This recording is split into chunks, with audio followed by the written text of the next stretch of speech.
শনিবার স্থানীয় সময় রাতে দক্ষিণ কোরিয়ার রাজধানী সিউলের উত্তর পশ্চিমাঞ্চলীয় ইলসানে দেখা মেলে সাদা সাদা বিশাল আকৃতির বেলুন। উত্তর কোরিয়া থেকে ওড়ানো শত শত বেলুনের নিচে বাঁধা ছিল ময়লা ভর্তি ব্যাগ। এতে ছিল সিগারেটের টুকরা, নোংরা কাপড়, নষ্ট কাগজ, প্লাস্টিক সহ বিভিন্ন বর্জ্য। রোববার দক্ষিণ কোরিয়ার সামরিক বাহিনী বিষয়টি নিশ্চিত করলেও এ ঘটনায় কোনো ক্ষয়ক্ষতির খবর পাওয়া যায়নি। উত্তর কোরিয়ার একের পর এক ময়লা ভর্তি বেলুন পাঠানোয় দুশ্চিন্তায় সিউল। এরই মধ্যে বাসিন্দাদের সতর্ক থাকার আহ্বান জানিয়েছে কর্তৃপক্ষ।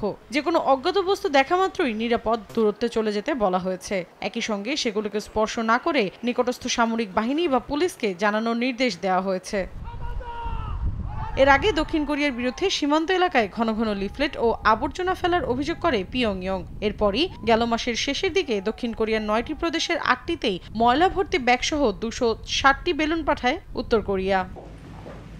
বেলুন কাণ্ডের মধ্যেই রোববার দক্ষিণ কোরিয়ার প্রতিরক্ষা মন্ত্রীর সঙ্গে একটি পার্শ্ববর্তী বৈঠক করেন মার্কিন প্রতিরক্ষা মন্ত্রী লয়েড অস্টিন। সিঙ্গাপুরে বার্ষিক নিরাপত্তা সম্মেলনের ফাঁকে আয়োজিত হয় ওই বৈঠক। এশিয়া প্রশান্ত মহাসাগরীয় অঞ্চলে চীনের ক্রমবর্ধমান হুমকি মোকাবিলা, উত্তর কোরিয়ার পরমাণু কর্মসূচি, ইউক্রেন এবং গাজা যুদ্ধসহ বিভিন্ন বিষয়ে আলোচনা করেন দুই দেশের শীর্ষ নেতা।